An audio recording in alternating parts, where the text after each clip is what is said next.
The irony of my story is that I became a park ranger to avoid the stressors of a grown-up job, as my father would call it in the real world.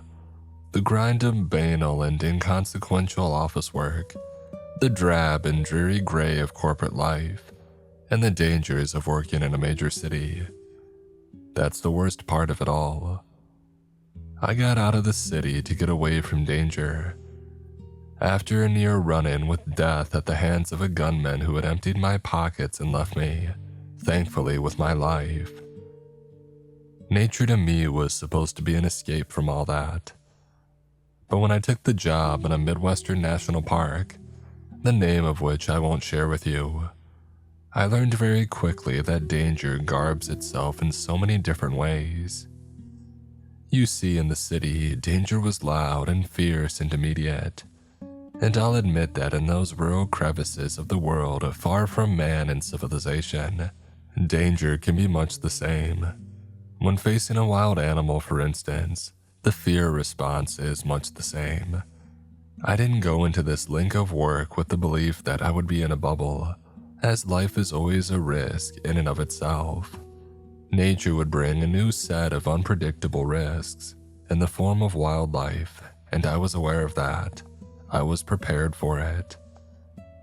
I wasn't prepared for that other kind of danger, which people don't talk about, or at least the ones who do talk about it are met with disbelief the majority of the time. I'm talking about unearthly danger. I'm talking about things that don't align with the general public's dominant belief system, certainly in the Western world, about everything in life having a rational explanation. About there being no such things as paranormal or spiritual anomalies who sit at a variance with the natural world around them. I never really leaned one way or the other when it came to such talk. My grandfather told me about the time that he had seen a ghost as a boy, and I simply nodded, perching atop my fence, unwilling to take a stance one way or the other. Well, having seen what I've seen since starting my job as a park ranger, in this vast backcountry wilderness, I now have very firm and fixed beliefs. There are things in the woods, and there is no grounded or logical explanation for them. Dick, is that right?" asked Harry, the gray-haired 70-something-year-old ranger who was showing me the ropes when we met at his watchtower. My eyes widened. "I beg your pardon." The man frowned and looked down at his clipboard on the desk.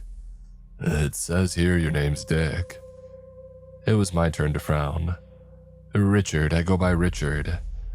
"Ah," said Harry, and then he grumbled to himself, crossed out the name with a ballpoint pen, and tutted to himself as he wrote down my proper name. "That'll be Graham that you met then, at the interview, I mean. A bit of a dick himself, truth be told. Fancies himself a comedian, but doesn't quite know how to walk the line between comedy and dickery," I finished. Harry chuckled. Someone ought to put that word in the dictionary with Graham's name right next to it. Yeah, dickery, that's Graham to a T. Sure you wouldn't rather be a poet than a ranger?" "No, sir," I said with a shake of my head. "You're pretty young, 27. That means I have fresh legs," I said, proving my point by nodding at the door to the tower, outside which were hundreds of metal treads that I had swiftly ascended. I had not broken a sweat, but I was certainly stifling my labored breathing so as to make a good impression. Harry nodded. Those steps are a killer for most of us, that's for sure. But being a park ranger takes more than fresh legs, Richard. There's a reason I keep around dicks like Graham. For all his faults, he knows these parts like the back of his hand, and he keeps hikers, campers, and his fellow rangers safe. Every life that he's saved has earned him a little bit of." Harry paused to look down at my crossed-out nickname on his clipboard. "A little bit of dickery." "Understood, sir," I said, sweating as I feared that I was about to be fired before even starting the job. But all those rangers had to start somewhere too, right? "Oh, they did," agreed Harry. But I give this speech to every new hire, so don't take it personally, Richard. This is more for your sake. You moved from the city, didn't ya? That's right. Well, the forest ain't like the city. No, it certainly isn't, sir. But that's why I came out here. This is what I wanted. I needed to get away from the concrete and back into the outdoors. Well, the actual outdoors, I mean. I was floundering, sweating under the pressure. Word dueling with Harry was more fatiguing than the climb up the metal staircase had been. What I mean, sir, is that there's a beauty to nature. I'm not going back to the city. This is the life that I want now. Harry wasn't convinced. But you could just as easily have found a job out in the town, couldn't ya? A nice normal office job. And then you could have spent your mornings taking a nice stroll around the park. Wouldn't that have achieved the same goal? No, sir, I want to be a ranger. I used to be a Boy Scout and I love the great outdoors. I loved hiking, I loved camping, exploring. I don't just want to go for pleasant strolls, sir. I want to work out here in nature, with the beauty of all this around me. Harry sighed. Yeah, that's always the response I get. Don't fault me for trying, at least, when we next talk. My furrowed brow deepened its folds. Sir, I'm not quite sure that I understand. Why do you always try to talk new recruits out of the job? Gotta test whether they're up to it, I guess, he supposed. The ones who are, they can withstand a little bit of resistance. Of course, you think a slightly hostile talk is bad, and then you're gonna have a hell of a shock when you work your first late shift. I don't think this is hostile, sir, I said, an involuntary gulp snaking up my throat. I'm just curious. What should I know about this line of work?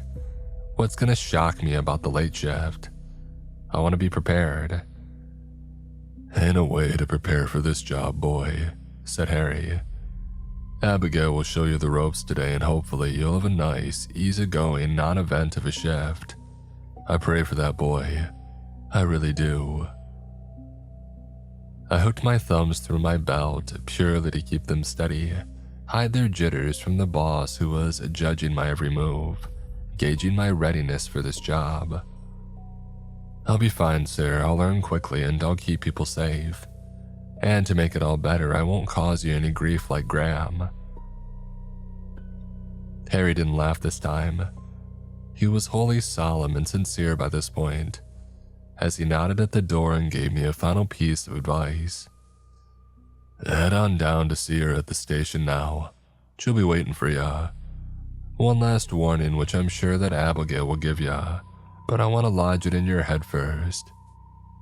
No whistling after dark, Richard. I didn't frown or answer back or do anything that might give away my nerves. I just nodded as firmly as I could, and then I willed my legs to steadily back out of the office. I managed to do so without tripping over my own heels, which was nothing short of a miracle. Then I descended the stairs, allowing myself to let out a big sigh of relief and wipe a bead of sweat from my brow. Once I was well out of eyeshot from the large window panes which lined the four sides of the elevated watch post. As I made my way down the stairs and then through the forest towards Abigail's ground level station, I started to wonder whether Harry might be right, whether I had in fact made a terrible mistake by taking on this job. Not because I actually feared anything in the woods, but rather the rangers themselves. Firstly, there had been Graham, the middle-aged man with a slightly abrasive sense of humor. I had noted that much with his thinly veiled insults at my expense during the interview, and I hadn't even seen that he had put my name down incorrectly on the clipboard. It was one hell of a shock to me when I got the job, because I had been absolutely certain that the man had hated me. But given what Harry had said, that was just Graham, with his penchant for dickery. I could have dealt with that. One unfunny colleague, fine. But Harry was a different kettle of fish. He didn't frustrate me, he unnerved me.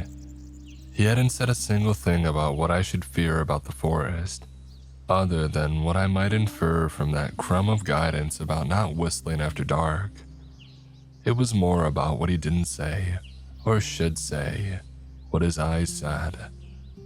Those old, withered brown pupils, weathered by not time but things seen. Terrible things I sensed, and I've never sensed such a thing about a person's eyes before.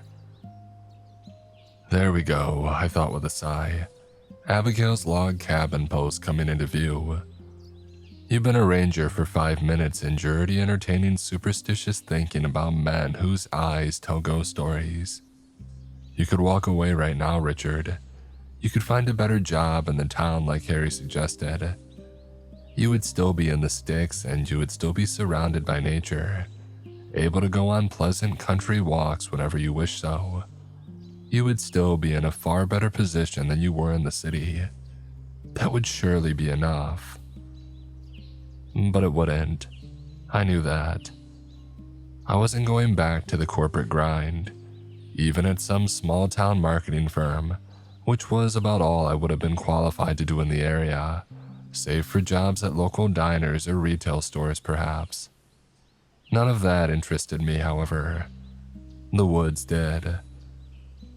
Harry's speech for new recruits was a test, I decided, and I was going to pass it with flying colors by shrugging it off, proving that I would not so easily be fazed by a stern glance and ominous tone, and I certainly wouldn't be fazed by some obscure rule, a ban on whistling in the forest of all things. I puffed my chest out, mustered up my steadiest disposition, and I strolled into Abigail's cabin with as much confidence as I could fake. The attractive young ranger inside, perhaps 10 years older than me, seemed to read me immediately. She squinted-eyed me up and down and smiled as she put her hands on her hips. Looks like Harry worked his magic, as always, she sighed. I went through the same 5 years ago. I smiled weakly. He's an interesting man. Oh, he's a few cents short of $1, said Abigail with a giggle. I laughed. Well, given you're still working here after 5 years, I'm assuming it's just a little test of character or something for new recruits, right? I get it, I need to be hardy. I shouldn't be scared of the forest if I want to be a real ranger. I wouldn't say that's the case at all, said Abigail, still smiling warmly, but speaking with absolute sincerity. If you want to be a real ranger, you should absolutely be scared of the forest. I paled a little. I'm sure. Bears, wolves.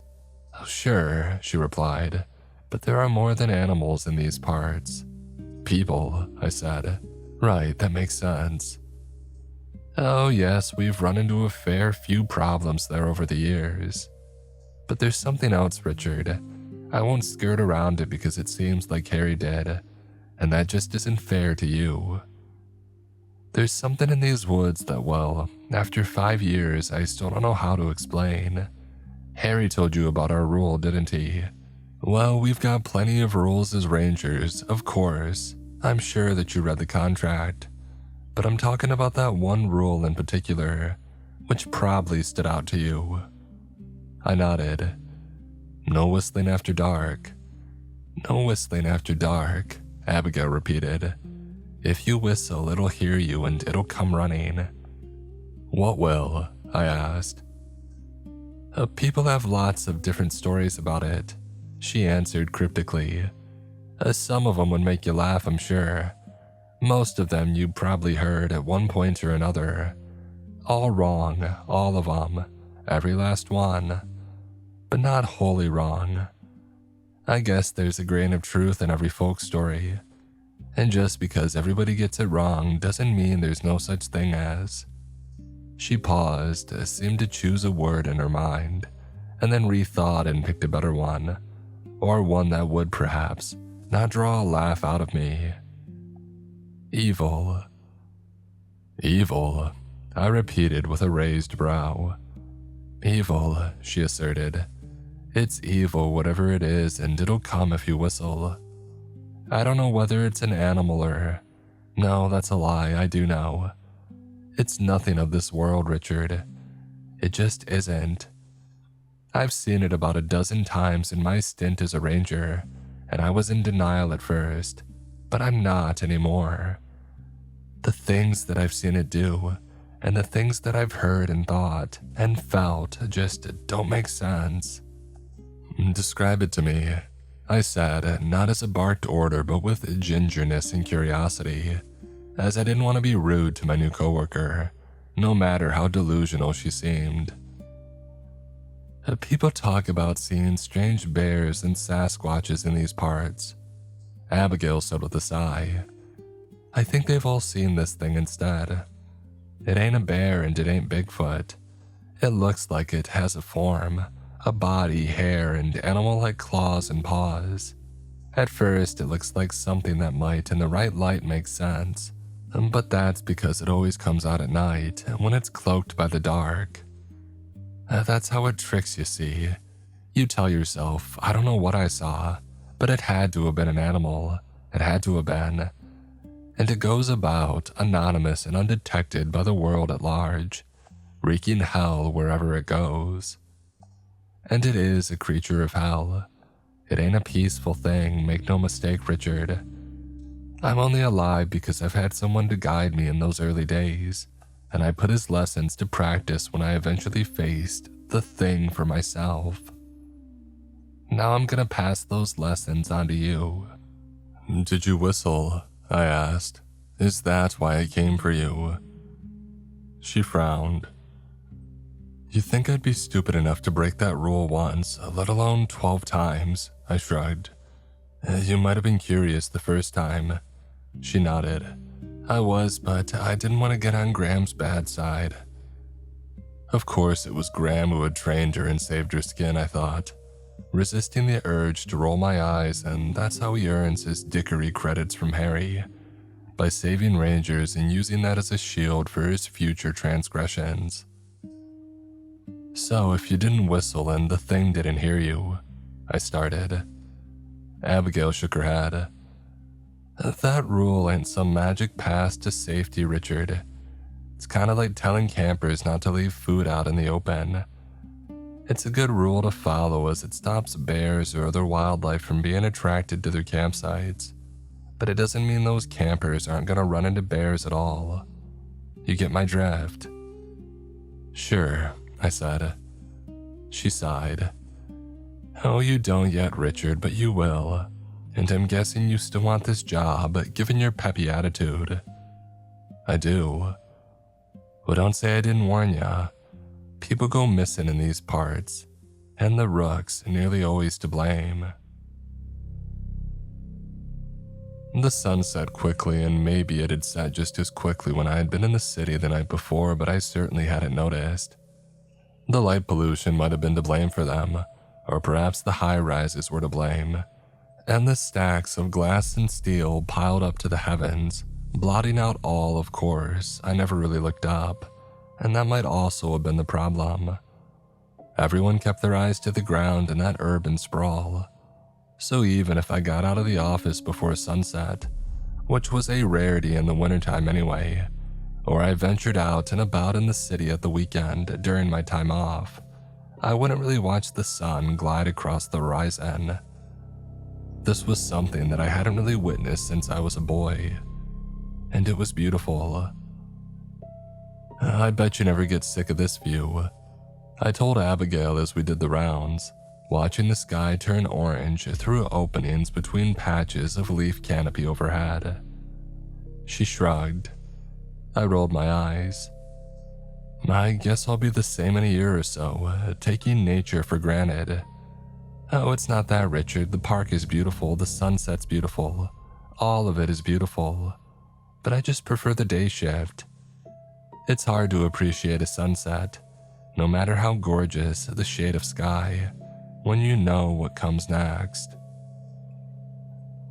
The rest of that first shift went by without incident, and Abigail looked a little flushed in the cheeks, as if she could tell what I was thinking.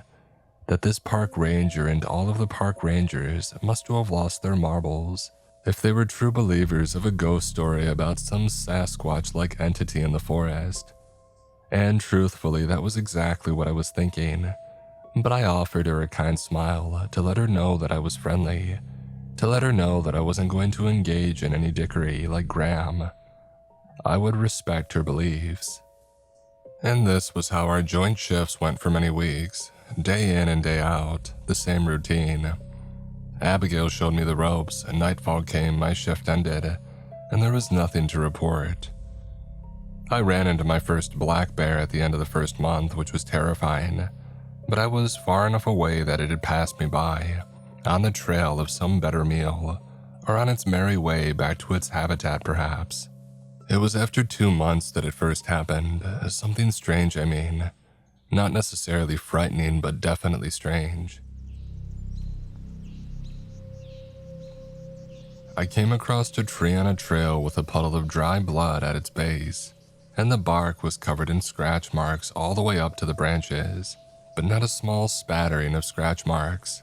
No, these grooves cut into the tree by razor-sharp talons or claws were coating at least 9/10 of the bark, to the extent that more of the pale inner sapwood of the tree was showing than its dark bark on the outer layer. I radioed it into Abigail, and that was when the sickness set in. My radio made the most awful squealing noise, as if I had tuned it into the space between frequencies, before finally locking onto hers. The radio was an old piece of junk, and I had been warned about that, but as I talked into the radio telling Abigail what had happened, I became aware of this awful nausea washing over me, and this feeling of something approaching. Of course, as soon as I explained the situation, she came running. She was at my spot within 5 minutes, and my flashlight caught her own pale face, as if she too were revealing the sapwood beneath her firm veil of bark, usually so adept at concealing the terrors which I knew she always kept close to the surface. You see, she had knocked off the talk about the whistling, about the evil thing in the woods after that first shift, and I think she did so for my sake. But I always sensed her fear any time that we were on shift together, and now as she looked up at the tree that I had stumbled across, that fear was right there at the forefront. Back to my station, now. The blood's dry, I commented, nodding at the puddle at the bottom of the bark. I think whatever did this is long gone. Oh, it's never long gone, she murmured with a shiver. It's always close. Now keep your voice down and come with me. But I've got to finish my patrol of the... Harry will understand, she interrupted, starting back. She wasn't going to ask me again, I knew that. And her desperation to flee that place, post-haste, was enough for me too. For the very first time in my short career as a park ranger, I set aside my arrogance and considered that maybe, just maybe, I should listen to those who had been in these parts for longer than I had. I wasn't a total ass, of course, as I had diligently followed the rule about not whistling. Then again, I had never been much of a whistler anyway, and I think I may have only been doing what I was told because, as crazy as I thought Abigail and Harry were, I didn't want to be fired, and certainly not over something as foolish as whistling on the job. I struggled to match Abigail's pace as we hurried back to the station. I thought that I had got myself into good shape with my new life as a park ranger, but this woman 10 years my senior proved that I still had a long way to go. And I couldn't help thinking as we raced back that if a bear were hunting us down, I would be the slowpoke that it would devour first. And that thought was enough to hurry my scarper and dash into the ranger station behind Abigail. The door slammed behind us, and I was startled to find Graham standing there. I thought you two were lost out there, he said. I came as soon as, Richard radioed. Abigail panted. We were only gone a few minutes. That's all it takes, Graham said. So you left the tower unattended? Asked Abigail. He scoffed. Would you rather I watch for forest fires than check that you two are okay? No, but... she sighed. Look, we're fine, Graham, so you can go back to your tower now. Probably safer up there than in here anyway. He shook his head. We'll all be safe right where we are, as long as we stay inside and stay calm until sunrise. Won't Harry chew us out over ditching our posts and patrols? I asked. Graham and Abigail looked at me as if I were adult, and perhaps I was adult at the time. But then their faces changed, even Graham's demeanor uncharacteristically softened. They remembered, I think, that I was new to the job, and I thank them for that now, because I would learn in no time at all just what terrified them about the forest. I would learn that they weren't so insane after all. Don't worry about Harry, said Graham. He'll understand. I told him that, Abigail added. But Richard doesn't know what he saw, Graham. He nodded. I know that, and best we keep it that way for his sake. I'm standing right here, you know, I said, placing hands on my hips. I'm not a total buffoon. I've gathered that you're blaming those tree marks on your monster in the forest. And Graham grumbled. Don't mock us, Richard. Am I not Dick? I quipped. Yeah, you are right now, he quipped back. I laughed. Yeah, that's rich coming from you. Oh, don't squabble like children, chastised Abigail. Both of you are raising your voices, so just zip your lips if you have nothing nice to say. And nothing to say quietly for that matter. Hey, as long as we whistle, we're fine, I said. That's right, ain't it? Ain't that simple, and Graham replied. Somebody was out on that trail, a young woman, a hiker. Maybe she whistled, maybe she didn't, but either way, she's gone now. Plenty of people go on this trail. Go, I repeated. He nodded. I saw her earlier. Never clocked her leaving the site. I just hoped that she had slipped through my fingers, but, well, maybe she did leave. I'm being silly. My brain finally caught up. Sorry, you're saying that wasn't animal blood. No, he's not saying that, Abigail said, shaking her head. Graham, we don't know that wasn't a rabbit or something. And Graham hummed, as if to soothe himself. I had never seen him rattled before, and it might have been enjoyable if I hadn't been rattled too. I don't know, Abigail, I just don't feel right about any of this. Either way, it's the rook, it has to be. Abigail groaned. Oh, don't call it that. I wondered whether it had a name, I said. Why'd you call it the rook? I ain't talking to you about it, 'cause you're still mocking me, said Graham. I'm not mocking. Well, you don't believe us. Is that a crime? I asked. I have no reason to believe a story about some undiscovered animal roaming the park, hunting down tourists and being mistaken by locals for what? A Sasquatch. Graham shot Abigail a stern look. You told him that. No wonder he's not taking us seriously. Look, I'm not trying to be an ass, but you have to understand how crazy it sounds, I said. Those marks were made by a bear or something. And maybe you're right, maybe that young hiker is in danger. Maybe we should even phone it in. I hope she's okay, and I hope that that's just animal blood out there. But whatever happened will have an explanation. Everything has an explanation. Not everything, Richard, said Abigail. I'm sorry, but not everything. Well, should I phone in about the woman that you saw? I asked. Maybe I missed her.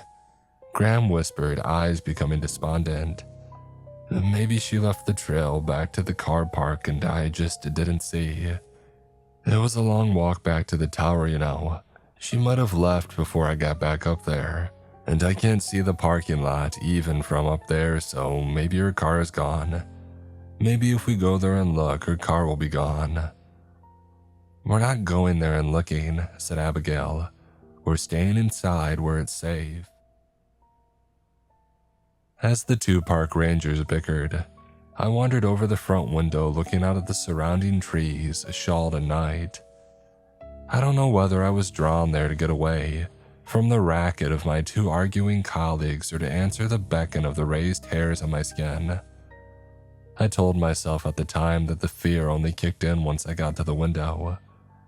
But as I look back now, these many weeks later, I am fairly certain that I felt the hairs raise on my skin first. I'm fairly certain that some primal fear drove me to the glass pane, or perhaps deeper than a primal fear, for I finally accepted the existence of something beyond the earthly and beyond the primal as I looked out into the night. About 50 yards away from our cabin was a silhouette. A tall silhouette of something broad and, if the scant moonlight spilling through the trees could be believed, coated in fur from head to toe. It would have made sense for it to be a bear, and if it had been, I would have felt fear as I had a month earlier when I came face to face with such a beast in the light of day. I remembered that feeling, the fear, the freeze response that my body assumed. I remembered exactly how I had felt when confronted with a black bear. It was terror that filled my body, but an unexplainable and grounded terror. This was different. This feeling as I eyed the silhouette in the near distance was like nothing that I had ever felt in my nearly 3 decades of life. It was like as my mouth had opened to soundlessly scream, my very soul had been vomited up, had splattered against the window pane, only to stare back at me in some outer body experience. I suddenly understood Abigail and Graham perfectly, understood what I had dismissed as a ghost story because they had no concrete evidence. There was no concrete evidence other than seeing and perhaps being in the general vicinity of the thing that Graham called the rook. It stood on what could have been hind legs, which would explain why locals thought it an emaciated bear standing up. Perhaps, and those locals would argue with the crazy locals who claimed it to be the Sasquatch. It seemed as Harry, Abigail, and Graham had been trying to explain to me for weeks that all the theories were wrong. This wasn't an animal and not even a mythical one. All I knew for sure as I eyed the thing moving around jankily in the distance was that this was something pretending to be alive. It took me possibly about 10 or 20 seconds of trying before I managed to get a hoarse sound to creep out of my slack jaw. I think Abigail and Graham wouldn't have noticed me if I had remained wordless, for they were too busy arguing among themselves as to what they should do about the missing girl, and whether they should call Harry and whether the thing was out there. "Richard," said Abigail, starting towards me. "Richard, what's—" The shape moved, disappearing into the trees, and I stumbled backwards, letting out a horrified gasp. Abigail caught me, and Graham immediately darted to the window pane, looking out into the night. "You saw it, didn't you? You saw the rook." What is it?" I asked, shivering as Abigail tried to steady me. She clearly sensed that I was on the verge of passing out from the shock of feeling whatever I had just felt. "Oh, not such a cocky little guy now, are ya?" asked Graham. "Oh, shut up, you douche," Abigail said. "Richard was only being an ass to you because you've been an ass to him since day one." And Graham muttered something under his breath, acting as a child being scolded by his mother. "And for that matter, I was exactly the same when I started," continued Abigail. "I didn't believe a word of it until the first night that I saw it." She shivered. "It was my fault." Graham shook his head. "It wasn't your fault." "It was," she asserted. "It was. I made the sound and I drew the rook to us." "You didn't whistle, you did as you were told." "It sounded like a whistle though," Abigail said. "It's any high-pitched sound, Richard. That's what I think. I drank from my water flask and the way the lid scraped against the bottle Metal against metal was shrill and squeaky. I drew it out of hiding. "Hey, we don't know that," Graham said. "The rook isn't always drawn by sound. Sometimes it just finds you." I massaged my head with my fingers and sat down in an armchair looking into the empty fireplace and wishing that the logs would spontaneously set alight. An orange flame licking at my face, bringing light and warmth into the lounge of the ranger station. It would certainly make everything better. I was entertaining this and other childish fantasies as I kneaded my skin, hoping to work the headache away with brute force of body and mind. But that wasn't working, unsurprisingly, as this was no imagined threat, and no passing scare either, such as a wolf or a bear. As I had said, I had run across wildlife already, and that fear always went away once the threat was out of sight, and it was certainly a distant thought once I was safely inside. But this, it wasn't a wolf or a bear, wasn't even a person, and those could be frightening enough too. We had dealt with a fair few delinquent adolescents during the short time that I had been working as a ranger. This wasn't anything natural as far as I could tell, or as far as my worrying mind was telling me. And that begged the question. "What is it?" I whispered. "What is the rook?" Graham sighed and wandered off to look out the window, while Abigail came and sat on the sofa perpendicular to me, offering me a soft smile. "Oh, it's gone now, Richard. You don't have to worry.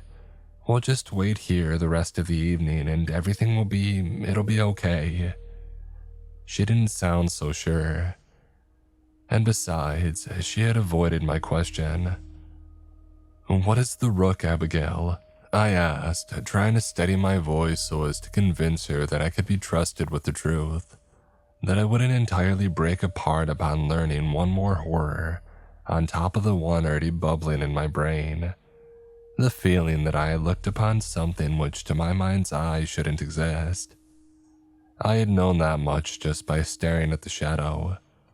It hadn't been a shadow at all. It had been, well, I didn't know. And I wasn't sure Abigail was going to tell me. But she did. And it started with her own story. I started here as the pandemic was starting to, well, become less of a thing. I mean, it was still a thing, but they were talking about opening up this place to the public again. So they were recruiting. And if you think you've started at a bad time now, Richard, then let me tell you, it ain't a thing on what the park was like back then. Ghostly these woods were. Just Graham and me walking empty paths, getting things ready to open back up to the public. What I didn't understand back then was Harry's reluctance to let the public back. He kept fighting the park service on it, every step of the way. I kept asking Graham about it, and he told me it was because he was scared of the rook. The two of them saw themselves as gatekeepers, not custodians of the forest as such, but custodians of the people, keeping them safe from the dark thing that walked this land. And the pandemic had helped them in a way. No people around, no threat. And Graham told me that I should be hopeful that we continue holding off, that we don't start letting people back in at any time, because the rook had been quiet for the past year or so. It would get loud again once we opened the gates, because it always sensed humans. Of course, I didn't believe in the rook back then. Like you, Richard, I followed the no whistling rule, but I didn't believe a boogeyman would come get me if I were to slip up one night. I knew that folks in the town talked about seeing things. Dogmen, Bigfoot, Wendigos. I had heard all sorts, and I would nod politely, but I had never seen a darn thing myself, not in my 30-something years on God's green land. I always thought that if there were anything unearthly on Earth, I surely would have seen it by then. I wasn't old, but I'd been around long enough. But now I know there are things, though accustomed to the dark, they don't make a habit of being seen. And sometimes it helps me to think of them as predators, because I surely know the rook ain't the only dark thing out in the forest. But they ain't predators. Predatory behavior is for animals. These dark things, they take for another reason. They don't feed on us. They don't derive any pleasure from it for as far as I can tell. I don't know what it is that drives them. All I know is they take, and everybody they take meets the most horrible end that you can imagine. It was about a month of working by Graham's side when Harry was overruled by the park service and the people started trickling in again, that I learned all these lessons, that I finally saw the rook for myself. Graham and I were walking the same stretch of path as you and I walked this evening, Richard. Up through the forest, cutting all the way to the mountain from my station. It's a popular trail. And Graham interjected to say as he looked out the window and jumped skittishly from foot to foot. It's the trail where I saw that girl earlier. Abigail lifted a hand. Okay, Graham, we'll sort that out later. We don't know that she's missing. She might have gone home. I don't think so, he replied ominously. I've got the same feeling that I always get, and it ain't got a thing to do with the blood or the marks on the tree. We see plenty of that from animals. No, this is something else. This is the feeling that knots up my stomach every time that thing strikes. Every time that thing takes a person, there's an emptiness in the air, like the rook has stolen a soul from existence itself, like it's plucked something from reality in a way that it shouldn't have. Abigail sighed and continued.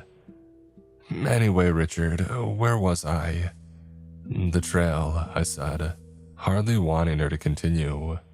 Right, she said, and I could tell by her wet eyes and the strain in her voice that she hardly wanted to continue either. The trail, well, that night I sensed a difference in Graham. He was behaving sort of like he's behaving tonight, all jittery and jumpy like he sensed something in the air, and that's something that I would come to notice. It's something that you'll come to notice in time too, Richard. I shook my head. You're off your rocker. I ain't working a day here ever again. I'm getting out of this town and never looking back. That's what I said too. But just let me finish, Richard, okay? Let me finish and then you'll see, and maybe you'll have an easier time of coming to terms with it all than I did. I'm trying to make it easier on you. Trying to make it easier than Graham made it for me. Hey, Graham said, turning to furrow his brow at her. Don't put all this on me, girl. I ain't putting all of it on you, she said. Not the rook, and you are the way you are. Harry is the way that he is. But you didn't exactly prepare me, either of you. You said not to whistle in the dark. You said the rook would get me. It sounded like a bedtime story for kids. What was I supposed to think? Well, what were we supposed to tell you? Asked Graham with a scoff. What story could we possibly have told you about the rook that would have made you believe? You could have at the very least told me about the missing people, she shot back. He went quiet. Yeah, Abigail said, sniffling. Could have told me about them. I told Richard. I nodded. I mean, sure, you told me people had gone missing over the years. It didn't exactly make me believe in whatever the rook is. I don't think anything would have made me believe in it other than seeing it with my own two eyes, like I did tonight. I couldn't believe that I was speaking in Graham's favor, and by the look in his saucer eyes, he could hardly believe it either. But I thought it only fair to point out that there was no right way to initiate anybody into the role of park ranger, because an impossibility was stalking the forest, and Abigail and I would have always been skeptics about it before seeing it for ourselves. Of course, I didn't know whether Graham's was any better. The tale of the rook did certainly sound made up, and I would have laughed in his face if he or Harry had told me that was why we shouldn't whistle after dark. But still, Graham looked, for the first time in the months that I had been working alongside him, happy with me. I didn't want to rock the boat by adding anything negative, and so I left it, and I let him turn back to the window. Abigail shrugged. I see your point. I guess there was no way to prepare you for this. But I did try to warn you that you might want to turn your back on this place, go somewhere else, find a job in nature that wouldn't come with this darkness. Well, I've learnt my lesson now, I said. I'll leave in the morning and you'll never see me again. No, you won't, said Abigail. Like I said, there's more to the story. I saw the rook, right? You heard me talking to Graham about it before. You know that it was 'cause I scraped the lid of the water bottle, made a shrill noise, and I drew it out of hiding. That's just your opinion, interjected Graham. I told you it's only whistling that brings it out. I think it found us by chance. By rotten chance. That can happen sometimes. It happened to us tonight. Richard just saw it out the window. Ain't like any of us whistled, is it? Abigail nodded.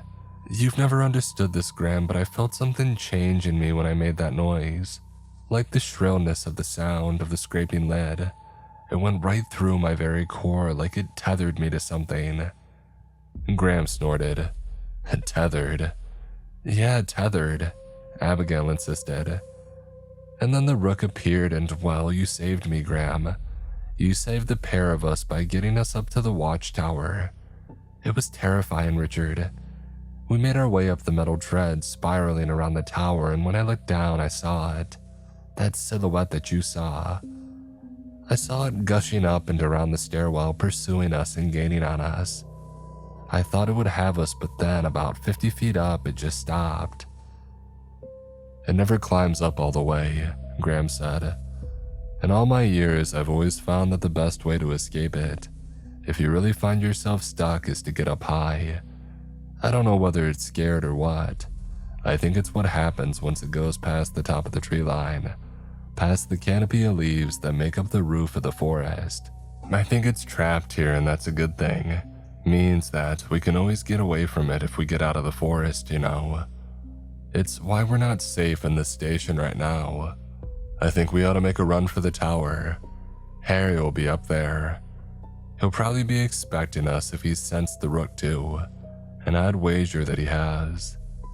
He might be getting old, but it's like you said, Abigail. Once you've been influenced by this thing, you get a nose for it. I was frowning by this point because Graham was ignoring the tears in Abigail's eyes, and he was ignoring, it seemed, the most important part of what she had said. Tethered, I said. What did you mean by that? She just means that it changes ya, said Graham. That is not what I mean, she said. That's what you and Harry mean because you've never been foolish enough to draw it to you with a whistling sound. I have. By accident, of course, but still. I made the sound and it drew to me. Why do you think that local tribe who taught Harry everything that he knows always warned him not to whistle in particular? They said that he would run into the rook, and there was no avoiding that. But they told me no whistling again and again. They gave him that advice. Graham sighed. I don't know, Abigail, but I think all this tethering business is in your head. I don't, because I tried to leave. After that shift in the morning, I tried to leave town. I passed out and I crashed my car into a tree. You were still in shock from the events of the night before, Graham said. That was all. You got overwhelmed, passed out, and crashed your car. Abigail shook her head, eyeing me with tears, and I finally understood why. No, it wouldn't let me leave. I saw the rook that day. You and Harry don't believe me, but I did. From the tree line of the forest, near the border at the edge of town where I crashed. It watched me from the dark with eyes that looked like mine, Graham. It was like a copy of me was standing there in the dark, hiding from the sunlight and watching. It ain't like any description of the rook that I've ever heard, said Graham. It's just a shadow and it stalks people at night, not during the day. I know what I saw, Abigail said, and I was starting to cry now too, as I pieced together why she was telling me this. And I tried again once I was out of the hospital. I wasn't going to be foolish enough to try driving out again, so I decided to get somebody else to take me out there. I tried to get that taxi driver to take me out of town, and he stopped. He stopped driving right before the border and started crying. He told me to get out of the car or it would get him. He wouldn't explain. He didn't need to explain. Because I understand. I felt the pang of pain in my head and I was close to passing out again myself. I've tried other times over the years, plenty of times. I always feel sick, sometimes I black out. And plenty of times if I search the tree line, I'll see it there. The rook, wearing my face atop its black form. And Graham shook his head. For a man who so staunchly believed in a creature beyond worldly explanation, he certainly seemed strongly in denial, set in his firm and unyielding beliefs. No, that's just, you didn't even whistle, Abigail. I know that's what the tribe told Harry all those years ago, but I don't think it's just whistling that puts a person in danger. She whispered as I tried to blink away my tears and she eyed me with pity. I think it's a certain frequency, maybe a certain range of frequencies, a certain stillness that ties a person to this thing, and then it takes a piece of them, even if it doesn't manage to kill them, and make them disappear like all the others. It steals a piece of them and keeps them trapped in this forest, in this town, in this patch of land. It keeps us here unable to escape, probably hoping that it'll one day catch us and make us vanish like all of its other victims. And Graham shook his head and looked at me. It's all hogwash, Richard. The rest of it is true. There is a creature beyond explanation. It's a dark thing and it makes people go away.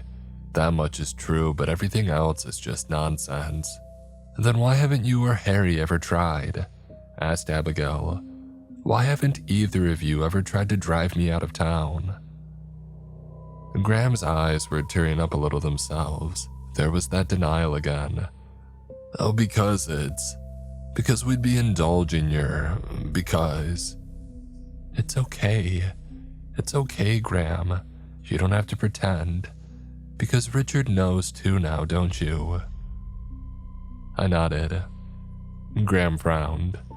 What is she talking about? I barely managed to get my voice out. I think that I've unwittingly tethered myself to the rook too. I feel everything Abigail is describing. And Graham shook his head. Hey, that's understandable, kid. It's all normal. You've seen a creature that shouldn't exist. Of course you're gonna feel nauseated, scared, and trapped. I shook my head. It's more than that. I started to sob and Abigail came over to my chair, kneeling before me and putting her hands atop mine, on my knees. I made the same mistake as Abigail when I radioed her to tell her about the blood and the marks on the tree. The radio, it went haywire. Yeah, well, it's an old piece of junk, so what? Asked Graham. So, it made a sound. A high-pitched sound. Heavens above, Graham said, shaking his head and wiping his eyes. I knew that he believed. Deep down, he just didn't want to believe, because that would make him feel culpable, I suppose, for what had happened to Abigail, what happened to me. He and Harry had hired us after all. They had brought us into this world, into this mess. We'll survive, Abigail promised me when I managed to blink out some of my tears and focus on her face again. I've done it for years and you will too. But what kind of life is it? I asked. You live in constant terror, trapped in a town in a forest, feeling forever followed, haunted by a thing that threatens to make you disappear. How do you live like that? She sniffled. With great difficulty and one day after another, like wading through water. I don't want us to start thinking like this, Graham said. But you believe it deep down, don't you? I asked. He shook his head. I don't know what I... And Graham was interrupted by rapping on the door.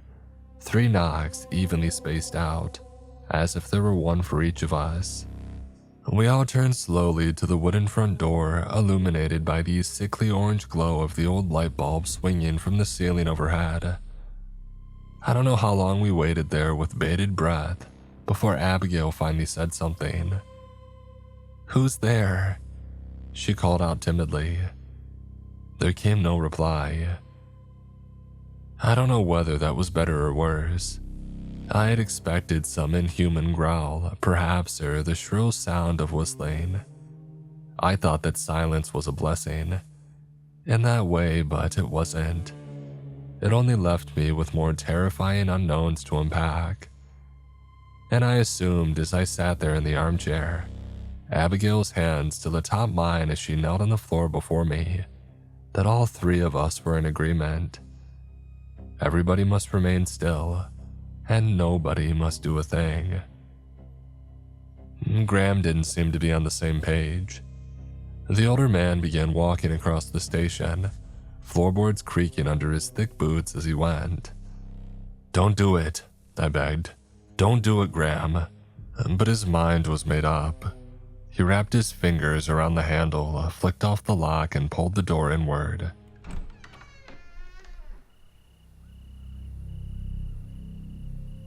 First came a gust of wind. I gasped, thinking it to be the rook, the shadow itself pouring into the ranger station. But it was just that, wind. And I had expected in some form of the creature's trickery, as Graham had put it, for there to be nothing and nobody standing in the dirt outside the station, for the very opening of the door to simply be a means of the rook getting a good look at us, and maybe slipping undetected over our threshold, using its nightmarishly unknown ways to make Abigail and I disappear, leaving Graham alone and screaming into the night. But there was someone there, a young woman, and by the gasp that Graham let out, I knew it was the young hiker that he had seen earlier that day, the one who had gone missing. "Graham," I started as the man stepped aside to let the woman in. "Don't." She stepped gingerly across the threshold, looking weak and vulnerable, but this was all an illusion. And as she came into the ranger station striding slowly, it felt as if time itself had slowed. It had almost come to a stall entirely. I watched tearfully as she passed Graham in that slow-motion state and let out a pained yelp. The man's skin sagged as she walked past him.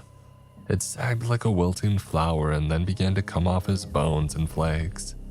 And he was naught but skeletal remains crumpling to the ground in a matter of moments, before the young hiker had even placed a second foot into the station.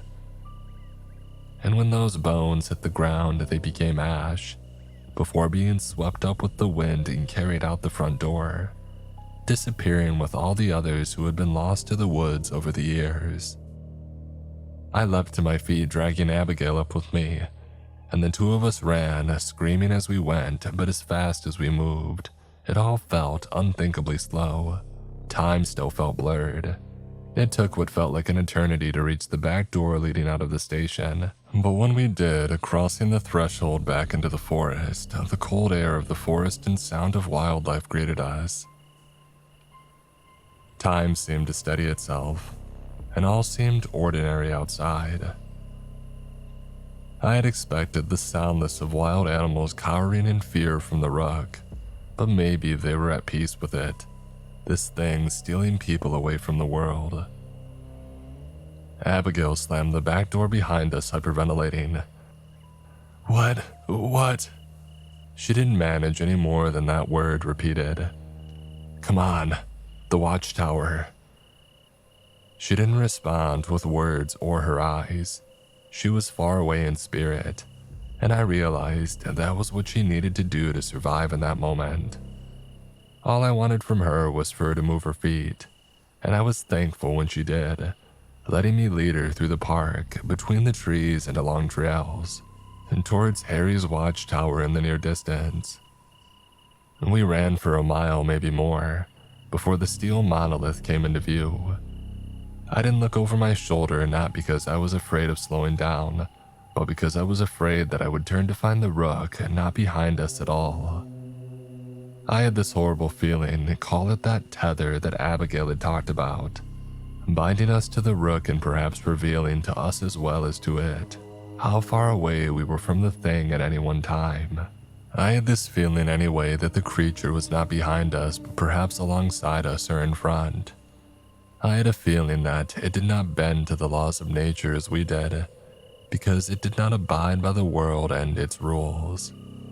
It was of somewhere else, a place to which Graham's ashes had perhaps floated. And I suddenly realized why Abigail kept fighting each and every day, why she had done so for many years. As long and painful as her life might be, the alternative was worse, ending up where the rook took people. Was it some hellscape of eternal torture, something beyond human comprehension? I didn't know, and I didn't want to know. We pushed into the clearing surrounding Harry's watchtower, and that was when I finally dared to turn and look back at the tree line. I let out a yelp of horror. A silhouette, shaped vaguely like a person but one far too tall, was standing between two tall fir trees, and its face, which had been black and formless when I had seen the thing from the comfort and false security of the ranger station, was now a blurry peach color. And as I looked a few moments longer, the details of a face came into view. My face. I was looking at myself. I did not wear a smile or a frown or any expression at all. It was like a wax copy worn by a thing that didn't have a framework to understand such thing as smiles, or frowns, or any human thing. It just wore us like finery. My face was simply another for its collection. I pushed Abigail up the stairs in front of me as the rook moved out from the tree line and began to cross the clearing towards us. "Move, please, Abigail." She grunted, stumbling up the stairs on knocking knees that betrayed her. I knew she wanted to survive, but her body was failing her in light of what we had seen in the ranger station. So I did most of the surviving for us. I pushed her up, put my hands on her back to propel her anytime she slowed, and I reminded her to keep running. She picked up a bit of speed, and we started to ascend the tower 2 steps at a time. And as the top of the trees came into view, I thought of Graham's reminder that the rook was trapped by the forest on all sides. I started to smile. This was it, and we were about to be free. And given that I'm here to tell the tale, you know this to be so. So I turned on the steps once we had passed the top of the forest, and I let out a scream as I fell on my back, fell upwards rather than downwards, thankfully. The silhouette was standing there lit by the moon, watching me with my lifeless and unmoving face atop its black, shadowy head. It just stood and watched, unable to move beyond that imaginary upper threshold of its wooded cage. And as it looked at me without speaking or moving, I realized that I was now bound to that cage too, tethered to the rook, much like Abigail. "Richard," she moaned from farther up the stairs. I got to my feet and I followed her. We got to Harry's door and the man gave us solemn looks as he let us in. "What are you doing here so late? I tried to radio Graham that the rook was wandering nearby. Where is Graham?" Things have been different for me since that day. I sensed that things have been different for Harry and Abigail too. I don't think they've ever seen death before. They've known of people going missing, but they've never directly known a person who went missing. And Abigail had certainly never seen it. I don't think either of us will ever forget watching Graham's body turn to nothing before our very eyes. I think of it during my waking hours at all times, and it serves as a stark reminder. A reminder of what the rook will do to Abigail and me should it ever reel in our tethers.